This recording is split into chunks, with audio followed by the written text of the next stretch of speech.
Hello welcome back Aisha's കിച്ചണിലേക്ക് എല്ലാവർക്കും സ്വാഗതം. അപ്പോൾ ഇന്ന് വന്നിട്ടുള്ളത് 4 വെറൈറ്റി ആയിട്ടുള്ള ദോശ റെസിപ്പീസും കൊണ്ടാണ്. നല്ല ഈസിയാണ് ഉണ്ടാക്കാൻ, കഴിക്കാൻ നല്ല ടേസ്റ്റുമാണ്. ഡിന്നറിനോ ബ്രേക്ക്ഫാസ്റ്റിനോ ഈവനിങ് സ്നാക്കായിട്ടോ വരെ കഴിക്കാൻ പറ്റിയ നല്ല ദോശ റെസിപ്പീസാണ്. എല്ലാവരും ട്രൈ ചെയ്യുക. അതുപോലെ വീഡിയോ ഇഷ്ടമായിട്ടുണ്ടെങ്കിൽ എപ്പോഴും പറയുന്നതാണ്, ഒന്ന് ലൈക്ക് ചെയ്യുക കേട്ടോ. ലൈക്ക് ചെയ്യാൻ മറന്നു പോകരുത്. അപ്പോൾ നമുക്ക് ബ്ലോഗിലേക്ക് പോവാം.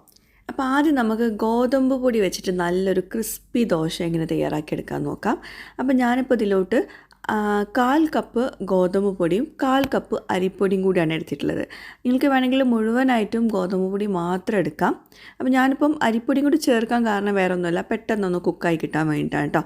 അപ്പം 1/4 കപ്പ് ഗോതമ്പ് പൊടി അതെടുത്തിട്ടുണ്ട്. അതുപോലെ 1/4 കപ്പ് അരിപ്പൊടി എടുത്തിട്ടുണ്ട്. ഒരു നുള്ളു ഉപ്പ് കൂടി പോകരുത് കേട്ടോ ഈ ഒരു ദോശയിൽ. കാരണം ഇതിൻ്റെ കൂടെ കറിയൊന്നും ആവശ്യമില്ല, വെറുതെ ഇരുന്ന് കഴിക്കാം. നല്ല അത്രയും ടേസ്റ്റി ആയിട്ടുള്ളൊരു ദോശയാണ്. അപ്പോൾ ഉപ്പ് കൂടി പോകരുത്. അപ്പം ഇനി നമുക്കിതിലോട്ട് കുറേശ്ശെ വെള്ളം ഒഴിച്ചിട്ടൊന്ന് മിക്സ് ചെയ്തെടുക്കുക.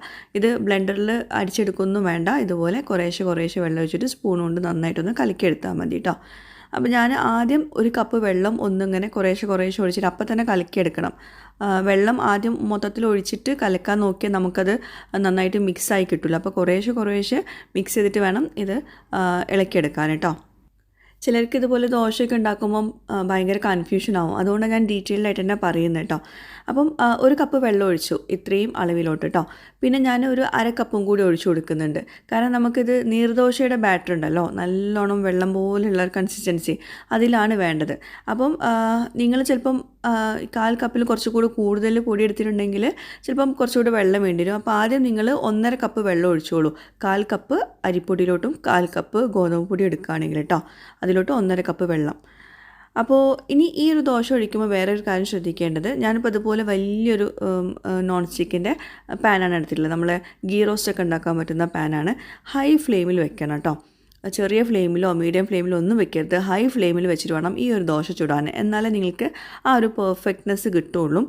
അപ്പോൾ ഒഴിക്കുമ്പോൾ തന്നെ മനസ്സിലാവുണ്ടാവും, അങ്ങനെ ചെറിയ ഹോൾസൊക്കെ വരും. നമ്മൾ നിർദോശ ഒഴിക്കില്ലേ, അതേപോലെയാണ് വേണ്ടത്. ഇത് ഭയങ്കര കനം കുറച്ചിട്ടുള്ളൊരു ദോശയാണ്. നല്ല ക്രിസ്പി ആയിട്ടുള്ള ദോശയാണ്. ചൂടോട് കൂടിയിട്ട് കഴിക്കണം. ചൂടാറി കഴിഞ്ഞാൽ ആ ക്രിസ്പിനെസ് പോവും.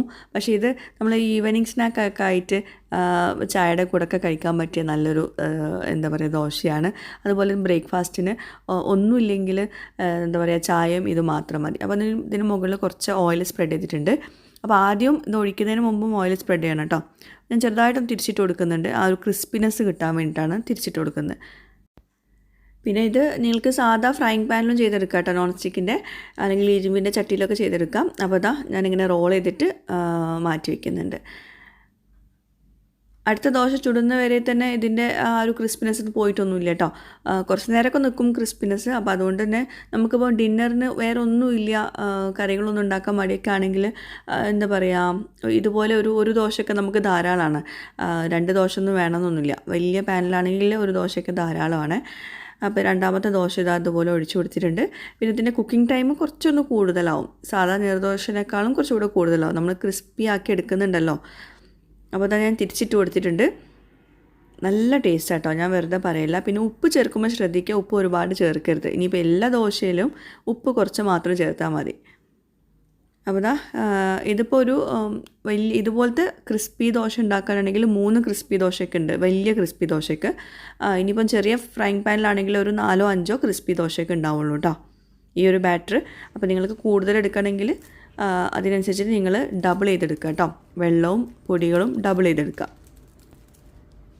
കേട്ടോ. ആ ഒരു ക്രിസ്പിനെസ് നല്ല സോഫ്റ്റായിട്ട് നല്ല കനം കുറച്ചിട്ടുള്ളൊരു ദോശയാണ്. അപ്പോൾ ഡിന്നറിന് ചിലർക്ക് ഭക്ഷണം സ്കിപ്പ് ചെയ്യുമല്ലോ. അപ്പോൾ സ്കിപ്പ് ചെയ്യാണ്ട് നമുക്ക് എന്തെങ്കിലുമൊക്കെ ലൈറ്റായിട്ട് കഴിക്കണം എന്നുള്ളവർക്ക് അരിപ്പൊടി ഇല്ലാണ്ട് നിങ്ങൾക്ക് ഈ ഒരു ദോശ ഉണ്ടാക്കാം കേട്ടോ. അരിപ്പൊടി ഉണ്ടാകുമ്പോൾ ഒന്നുകൂടെ ക്രിസ്പി ആവും, അത്രയേ ഉള്ളൂ. അപ്പോൾ ഇനി ഗോതമ്പ് പൊടി വെച്ചിട്ട് മാത്രം ഉണ്ടാക്കിയെടുക്കാൻ പറ്റും കേട്ടോ. അപ്പോൾ എന്തായാലും ട്രൈ ചെയ്യുക. നല്ല ക്രിസ്പി ആയിട്ടുള്ള അടിപൊളി ദോശയാണ്. ഗോതമ്പ് പൊടി വെച്ചിട്ട് ഉണ്ടാക്കാൻ പറ്റിയ എനിക്ക് ഫേവറേറ്റ് ആയിട്ടുള്ള ദോശ കേട്ടോ. ഞാനിപ്പോൾ ഇവിടെ കാണിക്കുന്ന ഈ 4 ദോശയും ഒന്നിനൊന്ന് മെച്ചം തന്നെയാണ്. നിങ്ങൾക്ക് ഏതും ട്രൈ ചെയ്യാം. അപ്പോൾ ഇനി നമുക്ക് അടുത്ത ദോശ റെസിപ്പിയിലോട്ട് പോവാം. അടുത്തത് റവ കൊണ്ട് ഉണ്ടാക്കാൻ പറ്റിയ നല്ലൊരു ദോശയാണ്. റവ മാത്രമല്ല കേട്ടോ യൂസ് ചെയ്യുന്നത്. അപ്പോൾ ആദ്യം തന്നെ ഞാൻ ഇതിലോട്ട് ഒരു അര കപ്പ് അളവിൽ അരിപ്പൊടി ചേർക്കുന്നുണ്ട് കേട്ടോ ഒരു ബൗളിലേക്ക്. അതുപോലെ തന്നെ സെയിം അളവിൽ തന്നെ റവ ചേർക്കുക. റവയും അരിപ്പൊടിയും ഒരേ അളവിൽ തന്നെയാണ് എടുത്തിട്ടുള്ളത്. അത് രണ്ടും നമ്മൾ ഒരു ബൗളിലേക്ക് ഇട്ട് കൊടുത്തു. ഇനി ഒരു 1/4 കപ്പ് ആട്ടപ്പൊടി, വീറ്റ് പൗഡറാണ് ചേർക്കുന്നത് കേട്ടോ. ആട്ടപ്പൊടിയാണ്, ശ്രദ്ധിക്കുക, ആട്ടപ്പൊടിയാണ് ചേർത്തിട്ടുള്ളത്, മൈദയല്ല. അപ്പോൾ ഇത് മൂന്നും കൂടി ചേർത്ത് കൊടുക്കുക. എന്നിട്ട് പിന്നെ കുറച്ച് ഉപ്പ് മാത്രം ചേർത്ത് കൊടുക്കുക. ഇനി ഇതിലോട്ട് 1 കപ്പ് വെള്ളം കുറേശ്ശെ മിക്സ് ചെയ്തിട്ട് ചേർത്ത് കൊടുക്കുന്നുണ്ട്. പിന്നെ റവ വെച്ചിട്ടുള്ള ദോശ ഉണ്ടാക്കുമ്പോൾ ശ്രദ്ധിക്കേണ്ട ഒരു കാര്യം, നമ്മൾ കുറച്ച് നേരം ഒരു 5-10 മിനിറ്റ് ഒന്ന് റെസ്റ്റ് ചെയ്യാൻ വെക്കണം. എന്നാലേ ആ റവ എത്രത്തോളം വെള്ളം കുടിക്കുന്നുള്ളത് നമുക്ക് ആക്കാൻ പറ്റുള്ളൂ. നമുക്ക് ആദ്യം തന്നെ ഒരുപാട് വെള്ളം ഒഴിച്ച് കൊടുക്കാൻ പറ്റില്ല. അപ്പോൾ അതുകൊണ്ട് തന്നെ ആദ്യം കുറച്ച് വെള്ളം ഒഴിച്ചിട്ട് നന്നായിട്ടൊന്ന് കമ്പൈൻ ചെയ്ത് കൊടുക്കുക. അപ്പോൾ ഞാൻ ആദ്യം 1 കപ്പ് ഒഴിച്ചു കൊടുത്തു. പിന്നെയും ഒരു അര കപ്പും കൂടി ഒഴിച്ചു കൊടുക്കുന്നുണ്ട്. 1 കപ്പ് ഒഴിച്ചിട്ട് നമ്മൾ ഇത് ബാറ്ററാക്കി എടുക്കണം. എന്നിട്ട് വീണ്ടും ഒരു അര കപ്പും കൂടി ഒഴിച്ചു കൊടുക്കുന്നുണ്ട്. അപ്പോൾ ഇതിൻ്റെ മെഷർമെൻറ്റ്സ് മറക്കണ്ട. അര കപ്പ് അരിപ്പൊടി, അര കപ്പ് റവ, 1/4 കപ്പ് ഗോതമ്പ് പൊടി കേട്ടോ. അപ്പോൾ അത് നല്ല തിക്കായിട്ടുള്ളൊരു ബാറ്റർ ആയിട്ടുണ്ട്. ഇനി നമുക്കിതിലോട്ട് സവോള, അതുപോലെ മല്ലിയില ചോപ്പ് ചെയ്തത് ചേർത്ത് കൊടുക്കുന്നുണ്ട്. കുറച്ച് മാത്രം മതി, സവോളൊക്കെ ചെറുതായിട്ട് അരിഞ്ഞത് വേണം ചേർത്ത് കൊടുക്കാൻ. പിന്നെ നിങ്ങൾക്ക് വേണമെങ്കിൽ ഇതിലോട്ട് മുളക് ചെറുതായിട്ട് അരിഞ്ഞത് ചേർത്ത് കൊടുക്കാം, കുരുമുളക് പൊടി ചേർത്ത് കൊടുക്കാം, ഇഞ്ചി ചേർത്ത് കൊടുക്കാം. ഞാനതൊക്കെ അതൊന്നും ചേർക്കുന്നില്ല, കാരണം ചിലർക്ക് അതൊന്നും ടേസ്റ്റ് ഇഷ്ടാവില്ല. സവോളയും മല്ലിയിലയും ഓക്കെ, അത് കോമൺ ആയിട്ടുള്ള ടേസ്റ്റാണ്. അപ്പോൾ ഞാനതൊരു 10 മിനിറ്റ് അവിടെ അടച്ച് വെച്ചിട്ടുണ്ടായിരുന്നു. അതിനുശേഷം നമ്മുടെ ബാറ്റർ ഒന്നുകൂടെ തിക്കായിട്ടുണ്ട്. കുറച്ചൊക്കെ വെള്ളം റവ എടുത്തിട്ടുണ്ട്. അപ്പോൾ ഇനി നമുക്ക് ഇതിലോട്ട് ഒരു അര കപ്പും കൂടി വെള്ളം ഒഴിച്ചു കൊടുക്കുന്നുണ്ട്. അപ്പോൾ ഇതിൻ്റെയും ഈ ഒരു ബാറ്ററിൻ്റെ തിക്നെസ് എന്ന് പറയുന്നത് നമ്മളെ നീർദോശയുടെ ബാറ്റർ പോലെ തന്നെ കുറച്ചുകൂടെ ഒരു വെള്ളം പോലത്തെ ഒരു പരുവാണ്. പക്ഷേ ഒരുപാട് വെള്ളം ഒഴിച്ചിട്ടുണ്ടെങ്കിൽ നമ്മുടെ ദോശ നന്നായി കിട്ടില്ല. അപ്പോൾ ആദ്യം നിങ്ങൾ കുറച്ച് വെള്ളം ഒഴിച്ചിട്ട് ഒരു ദോശയൊക്കെ ചുട്ട് നോക്കട്ടോ. ഈ ഒരു ദോശയ്ക്ക് നമ്മൾക്ക് ഹൈ ഫ്ലെയിമിൽ വെച്ചിട്ട് വേണം ദോശ ചുട്ടെടുക്കാൻ വേണ്ടിയിട്ട്. ഞാൻ സെയിം പാൻ തന്നെയാണ് എടുക്കുന്നത്. അതിൽ ഓയിലൊന്ന് സ്പ്രെഡ് ചെയ്തിട്ട് നന്നായിട്ട് ഓരോ ദോശയും, അപ്പം ഞാൻ ഫസ്റ്റ് കാണിച്ച ദോശയാണെങ്കിലും ഓരോ ദോശ ഒഴിക്കുന്നതിന് മുമ്പ് ഒന്ന് ഇളക്കി കൊടുക്കണം, അല്ലെങ്കിൽ അടിയിൽ കട്ട പിടിച്ച് കിടക്കും. എന്നിട്ട് മുകളിൽ നിന്ന് എടുത്തിട്ട് വേണം ഒഴിച്ചു കൊടുക്കാൻ. ഇളക്കാണ്ട മുകളിൽ നിന്ന് എടുക്കരുത്, നന്നായിട്ട് ഇളക്കി കൊടുക്കുക. എന്നിട്ട് മുകളിൽ നിന്ന് ആ ഒരു സവോളയും മല്ലിയിലും ഒക്കെ കിട്ടുന്ന പരുവത്തിൽ മുകളിൽ നിന്ന് എടുത്തിട്ട് വേണം ഒഴിച്ചു കൊടുക്കാൻ കേട്ടോ. അപ്പോൾ ഇതാ നല്ല വലിയ ഒരു ദോശ തന്നെ ഉണ്ടാക്കിയെടുത്തിട്ടുണ്ട്. അപ്പോൾ ഇങ്ങനെ ആകുമ്പോഴെന്താണെന്ന് വെച്ചിട്ടുണ്ടെങ്കിൽ 2 ദോശയ്ക്ക് പകരം 1 ദോശ ഉണ്ടാക്കിയാൽ മതി, ഭയങ്കര എളുപ്പമാണ്. അതുകൊണ്ടാണ് ഞാൻ ഈ ഒരു പാൻ എടുത്തിട്ടുള്ളത്. മറ്റേത് നമ്മൾ ചെറിയ നോൺ സ്റ്റിക്കിൻ്റെ പാനിലൊക്കെ ആകുമ്പോൾ നമുക്ക് 2 ദോശയ്ക്ക് ഒരാൾക്ക് കഴിക്കാൻ വേണ്ടി വരും, 2-3 ദോശയൊക്കെ വേണ്ടി വരും. അപ്പോൾ ഇതാ പെട്ടെന്ന് കുക്കായിട്ടുണ്ട്. ഇതൊന്ന് തിരിച്ചിട്ട് കൊടുക്കുന്നുണ്ട്. ഇത് ഏകദേശം കാണുമ്പോൾ നമ്മുടെ ഫസ്റ്റ് ഉണ്ടാക്കിയ ദോശയുടെ ഒരു ലുക്കാണെങ്കിലും ടേസ്റ്റ് വൈസ് രണ്ടും ഡിഫറെൻറ്റ് ടേസ്റ്റാണ് കേട്ടോ. ഇതിൽ നമ്മൾ സവോളൊക്കെ ചേർത്തുകൊണ്ട് തന്നെ വേറെ ടേസ്റ്റാണ്, അതിൽ ഒന്നും ഇല്ലാണ്ട് തന്നെ നല്ല ടേസ്റ്റാണ്. അപ്പോൾ ഞാനിതാ ഈ ഒരു രീതിയിലാണ് ഇത് മടക്കിയെടുത്തിട്ടുള്ളത്. എല്ലാം ഒരേപോലെ ആക്കിയിട്ടുണ്ടെങ്കിൽ നിങ്ങൾക്ക് കൺഫ്യൂഷൻ ആവും. ഇത് പിന്നെ അത്രയും ക്രിസ്പി അല്ല, നിങ്ങൾക്ക് വേണമെങ്കിൽ കുറച്ചുകൂടെ കുക്ക് ചെയ്തിട്ട് ക്രിസ്പി ആക്കിയെടുക്കാം. പക്ഷേ ഞാൻ അങ്ങനെ ആക്കിയില്ല, കാരണം ഇതിങ്ങനെയാണ് ടേസ്റ്റ്, ചെറിയൊരു ക്രിസ്പിനെസ്, കുറച്ച് സോഫ്റ്റ്നെസ് ആയിട്ടുള്ള കേട്ടോ. അപ്പോൾ ഇതേപോലെ തന്നെ നല്ല ഹൈ ഫ്ലെയിമിൽ വെച്ചിട്ട് വേണം ഇത് ഒഴിച്ചു കൊടുക്കാൻ. എന്നാലേ നമുക്ക് ആ ഒരു കുറച്ചൊരു ഗ്യാപ്പൊക്കെ വന്നിട്ട് കുറച്ച് ഹോൾസൊക്കെ കിട്ടുള്ളൂ നമ്മുടെ ദോശയിൽ കേട്ടോ. എല്ലാ ദോശയും ഒരേപോലെ അങ്ങനെ ചെയ്യരുത്. ഇതിൽ റവ ചേർക്കുന്നതുകൊണ്ടാണ് നമ്മൾ അങ്ങനെ കുറച്ച് ഹൈ ഫ്ലെയിമിൽ വെക്കുന്നത്. അതുപോലെ തന്നെ ഫസ്റ്റത്തെ ദോശയിൽ നമ്മൾ വീറ്റ് പൗഡർ ചേർക്കുന്നതുകൊണ്ടാണ് ഹൈ ഫ്ലെയിമിൽ വെക്കുന്നത്. അരിപ്പൊടി മാത്രമാണെങ്കിൽ നമ്മൾക്കൊരു മീഡിയം ഫ്ലെയിമിൽ വെച്ചിട്ട് വേണം കുക്ക് ചെയ്യാൻ, നമ്മുടെ നീർദോശ പോലെ കേട്ടോ. അപ്പോൾ ഇതാ കുറച്ചൊന്ന് സോഫ്റ്റ് ആയിട്ടുണ്ട്, എന്നാൽ കുറച്ചൊന്ന് ക്രിസ്പി ആയിട്ടുണ്ട് കേട്ടോ. ഈ ദോശ നമ്മുടെ നീർദോശയൊക്കെ പോലെ തന്നെ സോഫ്റ്റ്നെസ്സോട് കൂടിയിട്ട് തന്നെ കുറേ നേരം നിൽക്കും. കുട്ടികൾക്ക് സ്കൂളിലേക്ക് കൊടുത്തേക്കാൻ പറ്റിയ നല്ലൊരു ദോശ തന്നെയാണ്. നമ്മൾ വൈകിട്ടൊക്കെ ഉണ്ടാക്കിയിട്ടുണ്ടെങ്കിൽ പിറ്റേ ദിവസം രാവിലെ നോക്കിയാലും ആ ഒരു സോഫ്റ്റ്നെസ് ഉണ്ടാവും കേട്ടോ, നല്ല ടേസ്റ്റും ആവും. പിന്നെ ഇതിൻ്റെയൊക്കെ ഒരു പ്രത്യേകത എന്ന് വെച്ചാൽ ഇതിനൊന്നും കറികൾ ആവശ്യമില്ല, ജസ്റ്റ് ഒരു ചായയും ഇതും മാത്രം മതിയാകും കേട്ടോ. ഇനി ചട്നി ഉണ്ടെങ്കിൽ കേമാവും, അത്രയേ ഉള്ളൂ. അപ്പോൾ ഇതാ ഞാൻ ഒന്നുകൊണ്ട് ക്രിസ്പി ആക്കി എടുത്തിട്ടുണ്ട് ഒരു ദോശ. അപ്പോൾ എന്തായാലും എല്ലാവരും ട്രൈ ചെയ്യുക. ഇനി നമുക്ക് അടുത്ത ദോശയിലോട്ട് പോകാം. അടുത്തത് ഞാൻ ഉണ്ടാക്കുന്നത് ക്യാരറ്റ് ദോശയാണ്. അപ്പോൾ ഇതിൻ്റെ മാവ് നമ്മുടെ ഉഴുന്ന് ദോശയുടെ ബാറ്റർ ഉണ്ടല്ലോ, അതാണ് എടുക്കുന്നത് കേട്ടോ. അപ്പോൾ ആദ്യം നമുക്ക് ബ്ലെൻഡറിൽ ഒന്ന് അടിച്ചെടുക്കാനുണ്ട്. 1 ക്യാരറ്റ് ഗ്രേറ്റ് ചെയ്തതും, പിന്നെ കുറച്ച് ചെറിയൊരു പീസ് ഇഞ്ചി ചെറുതായിട്ട് ചോപ്പ് ചെയ്തതും, പിന്നെ അതിൻ്റെ കൂടെ ഉണക്കമുളക് ഞാൻ ഒരു 3 ചെറിയ പീസ് എടുത്തിട്ടുള്ളൂ. ഉണ്ടമുളകാണ് എടുത്തിട്ടുള്ളത്. അപ്പം എരിവിന് ആവശ്യത്തിനനുസരിച്ച് എടുക്കുക. ഞാൻ കുറച്ച് മാത്രമേ എടുക്കുന്നുള്ളൂ കേട്ടോ. കുറച്ച് വെള്ളം ഒഴിച്ചിട്ട് നല്ലോണം പേസ്റ്റാക്കി എടുക്കുക. കുറച്ച് മാത്രം വെള്ളം ഒഴിച്ചാൽ മതി കേട്ടോ. ഇത് നമ്മുടെ ഇഡ്ഡലി ബാറ്റർ ഉണ്ടല്ലോ, അതാണ്. അത് ഞാനിവിടെ ഉണ്ടാക്കുന്നതാണ്. അപ്പം ഉണ്ടാക്കുന്ന വീഡിയോ ഞാൻ കുറച്ച് മുമ്പത്തെ ഒരു വ്ളോഗിൽ ഷെയർ ചെയ്തിട്ടുണ്ടായിരുന്നു. അതെല്ലാവർക്കും അറിയുന്നുണ്ടാവും. അല്ലെങ്കിൽ നിങ്ങൾ പാക്കറ്റ് വാങ്ങിക്കുന്ന ഇഡ്ഡലി ബാറ്റർ ആയാലും മതി. അതൊരു 2 കപ്പ് എടുക്കുക. 2 കപ്പിലോട്ടുള്ള മെഷർമെൻറ്റ്സ് ആണ് ഈ പറയുന്നത് കേട്ടോ. പിന്നെ ദോശമാവല്ല, ഇഡ്ഡലി ബാറ്റർ ആകുമ്പോൾ നല്ല തിക്കാവൂലേ, അപ്പോൾ അതിലോട്ട് ഈ ഒരു വെള്ളം കൂട്ടിയിട്ടുള്ള ഈ ഒരു മിക്സ് ആകുമ്പോൾ പാകത്തിനാവും. പിന്നെ നമ്മൾ ഈ ക്യാരറ്റ് ബ്ലെൻഡ് ചെയ്യുന്ന സമയത്ത് ഉപ്പ് ചേർക്കേണ്ട കേട്ടോ, കാരണം ഓൾറെഡി നമ്മൾ ഇഡ്ഡലി ബാറ്ററിലോട്ട് ഉപ്പ് ചേർക്കുന്നതാണ്. അപ്പോൾ എല്ലാം കൂടി നന്നായിട്ട് കമ്പൈൻ ചെയ്ത് കൊടുക്കുക. അപ്പോൾ നമ്മുടെ ക്യാരറ്റ് ദോശയുടെ ആ ഒരു ബാറ്റർ റെഡി ആയിട്ടുണ്ട്. നല്ല പാകത്തിന് ദോശയുടെ ഒരു മാവിൻ്റെ ആ ഒരു പരുവം തന്നെയാണ്. ഇനി ഇതുപോലെ തന്നെ നമ്മൾ ഗീ റോസ്റ്റൊക്കെ ഉണ്ടാക്കുമ്പം ആദ്യം ഒന്ന് വെള്ളം ഒന്ന് സ്പ്രെഡ് ചെയ്യും, ആ ചൂടൊന്ന് ലെവൽ ചെയ്യാൻ വേണ്ടിയിട്ട്. അപ്പോൾ ഞാനിത് 2 രീതിയിൽ ഉണ്ടാക്കുന്നുണ്ട്. ഗീ റോസ്റ്റ് പോലെ ഉണ്ടാക്കുന്നുണ്ട്, അതുപോലെ തന്നെ നമ്മൾ കുട്ടി ദോശകൾ ഉണ്ടാക്കുന്നുണ്ട് കേട്ടോ. അപ്പോൾ 2 രീതിയിൽ നിങ്ങൾക്കിത് ഉണ്ടാക്കിയെടുക്കാം. അപ്പോൾ ഇതുപോലെ ഇഡ്ഡലി ദോശമാവൊക്കെ ഉണ്ടാക്കുന്ന സമയത്ത് ഒരു വെറൈറ്റിക്കായിട്ട് ഇതുപോലെയൊക്കെ ഒന്ന് ട്രൈ ചെയ്ത് നോക്കൂ കേട്ടോ. ഇതും നല്ല ടേസ്റ്റാണ് സംഭവം. കുട്ടികൾക്കൊക്കെ ഭയങ്കര ഇൻട്രസ്റ്റിംഗ് ആവും. ആ ഒരു ക്യാരറ്റിൻ്റെ കളറും, പിന്നെ ക്യാരറ്റ് നല്ലതാണല്ലോ. നമ്മൾ നേരെ നമ്മൾ മാവിലോട്ട് ചേർക്കുന്നതുകൊണ്ട് തന്നെ കുക്ക് ചെയ്യുന്നൊന്നുമില്ലല്ലോ, അപ്പോൾ അതുകൊണ്ട് എളുപ്പമാണ്. അപ്പോൾ അത് ഗീ റോസ്റ്റ് ഉണ്ടാക്കുന്ന പോലെ മുകളിൽ കുറച്ച് നെയ്യൊക്കെ ഒന്ന് സ്പ്രെഡ് ചെയ്തിട്ട് അത് തിരിച്ചിട്ട് കൊടുത്തിട്ടുണ്ട്. ഞാനൊന്ന് അകത്തൊന്ന് കുക്കാവാൻ വേണ്ടിയിട്ടാണ്. അപ്പോൾ ഇത് വല്ലാണ്ട് ക്രിസ്പിയാക്കി ഞാൻ എടുത്തിട്ടില്ല. വേണമെങ്കിൽ കുറച്ചുകൂടെ ക്രിസ്പി ആക്കിയിട്ട് എടുക്കുക. ക്രിസ്പി ആക്കി എടുക്കുമ്പോൾ ആ കളറൊന്ന് മാറുന്നുണ്ട്, ആ ക്യാരറ്റിൻ്റെ കളറ് മാറുന്നുണ്ട്. അതുകൊണ്ടാണ് ക്രിസ്പി ആക്കാൻ ഞാൻ കേട്ടോ. അപ്പോൾ ഇനി അടുത്തത് ഞാൻ കുട്ടി ദോശകളാണ് ഉണ്ടാക്കുന്നത്. അപ്പം ഈ ഒരു മാവ് വെച്ചിട്ട് നിങ്ങൾക്ക് ഇങ്ങനെ 2 രീതിയിൽ ഉണ്ടാക്കിയെടുക്കാൻ പറ്റും കേട്ടോ. പിന്നെ ഞാൻ ഇതിൻ്റെ കൂടെ ഇഡ്ഡലി ആ ഒരു ബാറ്റർ ഞാൻ ഉണ്ടാക്കുന്നത് കാണിക്കാത്തത് വേറെ ഒന്നും കൊണ്ടല്ല. ഞാൻ കുറച്ച് മുമ്പ് കാണിച്ചിട്ടുണ്ടായിരുന്നു, കുറച്ച് മുമ്പത്തെ വ്ളോഗിൽ ഡീറ്റെയിൽ ആയിട്ട് തന്നെ പറഞ്ഞിട്ടുണ്ടായിരുന്നു.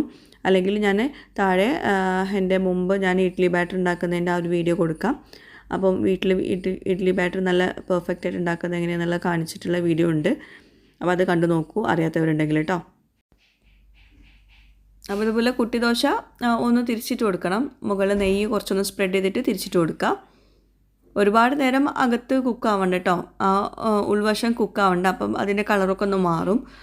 അപ്പോൾ നമ്മുടെ കുട്ടി ദോശ റെഡി ആയിട്ടുണ്ട്. നല്ലൊരു ക്യാരറ്റിൻ്റെ കളറല്ല വന്നിട്ടുള്ളത്, നല്ലൊരു ഓറഞ്ച് കളറാണ് വന്നിട്ടുള്ളത്. നല്ല സോഫ്റ്റായിട്ട് ദോശ. നമ്മൾ വീട്ടിലുണ്ടാക്കുന്ന മാവാണെങ്കിൽ തീർച്ചയായിട്ടും നല്ല സോഫ്റ്റാവും. അപ്പം നിങ്ങൾക്ക് മാവിൻ്റെ റെസിപ്പി, ഡീറ്റെയിൽഡ് റെസിപ്പി, നല്ല പെർഫെക്റ്റ് മാവിൻ്റെ റെസിപ്പിയാണ് ഞാൻ മുമ്പ് ഷെയർ ചെയ്തിട്ടുണ്ടായിരുന്നു. വ്ളോഗിലൊക്കെയാണ് ഷെയർ ചെയ്തിട്ടുള്ളത്. അപ്പോൾ നിങ്ങൾക്ക് വേണമെന്നാണെങ്കിൽ ഒന്ന് ജസ്റ്റ് കമൻറ്റ് ചെയ്യൂ കേട്ടോ. അപ്പോൾ ഞാൻ അടുത്ത ഏതെങ്കിലും വ്ളോഗിൽ ഞാൻ ഡീറ്റെയിൽ ആയിട്ട് തന്നെ കാണിക്കാം. അപ്പോൾ ഇതാ 2 രീതിയിലാണ് നമ്മൾ ഈ ഒരു ദോശ ഉണ്ടാക്കിയിട്ടുള്ളത്. അപ്പം ഇതും എല്ലാവരും ട്രൈ ചെയ്യുക. അതുപോലെ ഇഷ്ടപ്പെട്ടെങ്കിൽ എന്തായാലും നിങ്ങൾ കമൻറ്റ് ബോക്സിൽ നിങ്ങളുടെ ഫീഡ്ബാക്ക്സ് എഴുതിയിരിക്കാൻ മറക്കരുത്. എന്തായാലും നിങ്ങൾക്ക് ഇഷ്ടമാവും. പിന്നെ ലൈക്ക് ചെയ്യാൻ മറക്കണ്ട കേട്ടോ. വീണ്ടും പറയണം, നമ്മുടെ വീഡിയോക്ക് നിങ്ങൾ ലൈക്ക് ചെയ്യാൻ മറന്നു പോകണ്ട കേട്ടോ. ഇതിൻ്റെ കൂടെ നമുക്ക് സൈഡ് ഡിഷിനൊന്നും ആവശ്യമില്ല. ഇനിയിപ്പം ചട്നി വല്ലതും ഉണ്ടെങ്കിൽ ഭയങ്കര കേമാവും, അത്രയേ ഉള്ളൂ. അപ്പോൾ ഇനി അടുത്ത ദോശയിലോട്ട് പോകും. അടുത്തത് നമ്മളൊരു ജീര ദോശയാണ് ഉണ്ടാക്കുന്നത്. ഇതൊക്കെ ഞാൻ മുമ്പ് ഷെയർ ചെയ്ത ദോശ റെസിപ്പീസ് തന്നെയാണ് കേട്ടോ. അപ്പോൾ ഇതിനായിട്ട് നമുക്ക് വേണ്ടത് ഒരു 1/4 കപ്പ് തേങ്ങ ചിരവിയത്. ഞാൻ കുറഞ്ഞ അളവിലാണ് ഈ ദോശ ഉണ്ടാക്കുന്നത്. അതുകൊണ്ടാണ് 1/4 കപ്പ് തേങ്ങ ചിരവിയതും, ഒരു ചെറിയ ഉള്ളിയും, പിന്നെ ഒരു 1/2 ടീസ്പൂണോളം ചെറിയ ജീരകം എടുത്തിട്ടുള്ളത്. അത് ബ്ലെൻഡറിൻ്റെ ജാറിലോട്ട് ഇട്ട് കൊടുക്കുക. അതിൻ്റെ കൂടെ ഒരു നുള്ള് മഞ്ഞൾപ്പൊടിയും ചേർത്തിട്ട് ഒന്നുകൊണ്ട് ബ്ലെൻഡ് ചെയ്തെടുക്കുക. വെള്ളമൊന്നും ചേർക്കേണ്ട, ഒന്നുകൊണ്ട് ചതച്ചെടുത്താൽ മതി. അപ്പോൾ അതാ ചതച്ചെടുത്തിട്ടുണ്ട്. ഇതിലോട്ട് ഉപ്പും ചേർക്കണ്ട കേട്ടോ. ഉപ്പ് നമ്മൾ മാവ് അരക്കുന്നതിലേക്ക് ചേർത്ത് കൊടുക്കുക. ഇനി വെളിച്ചെണ്ണ ചൂടാക്കുക. ഒരു ടേബിൾ സ്പൂണൊക്കെ വെളിച്ചെണ്ണ മതി. അതിലോട്ട് നമുക്ക് ഈ ഒരു ചതച്ചത് ചേർത്തിട്ട് ഒന്നങ്ങോട്ട് വഴറ്റിയെടുക്കണം. 1 മിനിറ്റൊക്കെ ഒന്ന് വഴറ്റിയെടുത്താൽ മതി, ഒരുപാടൊന്ന് വഴറ്റിയെടുക്കേണ്ട. ആ ഒരു പച്ചക്കുത്തൊന്ന് പോകാൻ വേണ്ടിയിട്ടാണ് അങ്ങനെ വഴറ്റിയെടുക്കുന്നത്. ഇങ്ങനെ വഴറ്റിയെടുത്ത ശേഷം അതാണ് നമ്മൾ ഈ ബാറ്ററിലോട്ട് ചേർത്ത് കൊടുക്കുന്നത്. പിന്നെ നമ്മുടെ ബാറ്റർ ഏതാണെന്ന് വെച്ചിട്ടുണ്ടെങ്കിൽ നമ്മുടെ നീർദോശയുടെ ബാറ്റർ ഉണ്ടല്ലോ, അരിപ്പൊടി വെച്ചിട്ടുള്ള ബാറ്റർ, അതാണ് കേട്ടോ. അപ്പോൾ ഞാനിത് കുറഞ്ഞ അളവിലാണ് ചെയ്യുന്നത്. അപ്പോൾ നിങ്ങൾ ശ്രദ്ധിക്കേണ്ട ഒരു കാര്യം, അര കപ്പ് അരിപ്പൊടി എടുക്കുമ്പം അതിലോട്ട് 1/4 കപ്പിലും കുറവ് തേങ്ങ മതി കേട്ടോ. ഒരുപാട് തേങ്ങ ആവരുത്, അപ്പോൾ നമ്മുടെ ദോശ കൊണ്ട് പെർഫെക്റ്റ് ആവില്ല, അതുകൊണ്ടാണ്. അപ്പോൾ നമ്മുടെ ഇത് റോസ്റ്റാക്കി എടുത്തിട്ടുണ്ട്. ഇനി ഞാനിപ്പോൾ ഇവിടെ അര കപ്പ് വെള്ളവും അര കപ്പ് അരിപ്പൊടി എടുത്തിട്ടുണ്ട്. അത് ബ്ലെൻഡറിൻ്റെ ജാറിലോട്ട് ഇട്ട് കൊടുക്കുക. ആദ്യം നമ്മൾ വെള്ളം ഒഴിച്ചു കൊടുക്കണം, എന്നിട്ട് അരിപ്പൊടി ഇട്ട് കൊടുക്കുക, പിന്നെ ബാക്കി കുറച്ചുകൂടെ വെള്ളം ഒഴിച്ചു കൊടുക്കുക. അര കപ്പ് തന്നെ കുറച്ച് ആദ്യം ഒഴിച്ചു കൊടുത്തിട്ടുണ്ട് വെള്ളം കേട്ടോ, കാരണം അടിയിലിങ്ങനെ കട്ട കുത്തി കിടക്കാണ്ടിരിക്കാൻ വേണ്ടിയിട്ടാണ്. ഇതൊക്കെ മുമ്പ് നമ്മുടെ നീർദോശ തയ്യാറാക്കുന്ന സമയത്ത് പറഞ്ഞതാണ്. അപ്പോൾ അത് നന്നായിട്ട് ബ്ലെൻഡ് ചെയ്തെടുത്തിട്ടുണ്ട്. അരിപ്പൊടിയും വെള്ളം കൂടി നന്നായിട്ട് ബ്ലെൻഡ് ചെയ്തെടുത്തിട്ടുണ്ട്. അതൊരു ബൗളിലേക്ക് ഇട്ട് കൊടുക്കുക. പിന്നെ കുറച്ചുകൂടെ വെള്ളം ഒഴിച്ച് കൊടുക്കുന്നുണ്ട്. അപ്പോൾ ഞാനിപ്പോൾ ഇതിലോട്ട് മൊത്തത്തിൽ പറയുകയാണെങ്കിൽ ഒരു കപ്പോളം, ഒരു കപ്പും കുറച്ചുകൂടെ വെള്ളം ഒഴിച്ചു കൊടുത്തിട്ടുണ്ടാവും ഈ ഇത്രയും ബാറ്ററിലോട്ട്, ആ ഒരു നീർദോശയുടെ ഫ്ലോയിങ് പരുവത്തിൽ കിട്ടാൻ വേണ്ടിയിട്ട് കേട്ടോ. പിന്നെ ഇതിലോട്ട് ഉപ്പ് ചേർക്കുമ്പോൾ ശ്രദ്ധിക്കുക, കുറച്ച് മാത്രം ചേർത്ത് കൊടുത്താൽ മതി. എന്നിട്ട് നമ്മൾ നേരത്തെ റോസ്റ്റ് ചെയ്ത് വെച്ചിട്ടുള്ള ആ തേങ്ങയുടെ മിക്സും കൂടി ചേർത്ത് കൊടുക്കുക, നന്നായിട്ട് കമ്പൈൻ ചെയ്ത് കൊടുക്കുക. അപ്പോൾ ഇതിലോട്ട് കുറച്ച് തേങ്ങ കൂടി പോയിട്ടുണ്ട്. അപ്പോൾ ഇത്രയും വേണ്ട, ശരിക്കും ഒരു കപ്പ് അരിപ്പൊടിയിലോട്ട് ഒരു 1/4 കപ്പ് തേങ്ങ ചെറുവേതിൻ്റെ ഈ ഒരു മിക്സ് മതി കേട്ടോ. അപ്പോൾ അതൊന്നും ശ്രദ്ധിക്കാം. പിന്നെ ചിലർക്ക് തേങ്ങ കൂടി പോയാലൊന്നും കുഴപ്പമില്ല, കാരണം എന്താണെന്ന് വെച്ചിട്ടുണ്ടെങ്കിൽ നമ്മളിതിലോട്ട് ചട്നിയോ ചമ്മന്തിയോ ഒന്നും കഴിക്കുന്നില്ലല്ലോ, ഇത് മാത്രമാണ് തയ്യാറാക്കുന്നത്.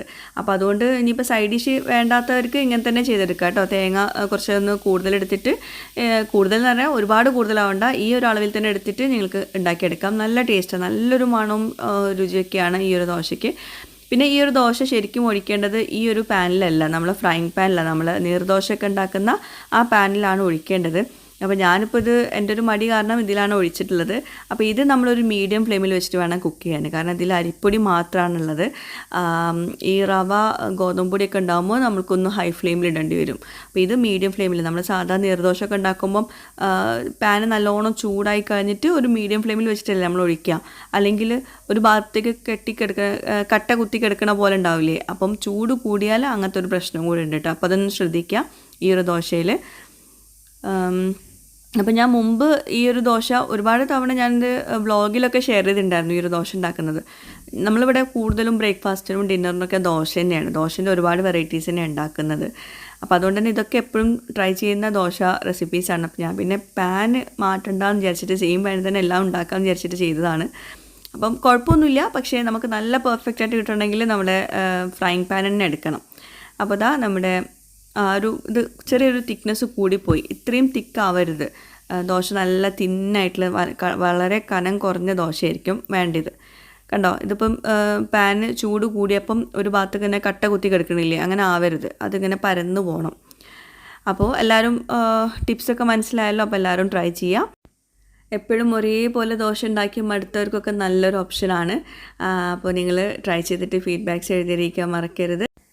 അപ്പോൾ ഇത് നല്ല സോഫ്റ്റ് ആയിട്ടുള്ള ദോശയാണ്, പിന്നെ ഇത്രയും തിക്കാവാൻ പാടില്ല, ഒന്നുകൂടെ തിന്നായിട്ട് വേണം. അപ്പോൾ എല്ലാവരും ട്രൈ ചെയ്യാം, ഫീഡ്ബാക്ക്സ് അറിയിക്കുക. പുതിയൊരു വീഡിയോയുമായിട്ട് വ്ളോഗുമായിട്ടൊക്കെ വരുന്നവരേക്കും ബൈ, താങ്ക് യു.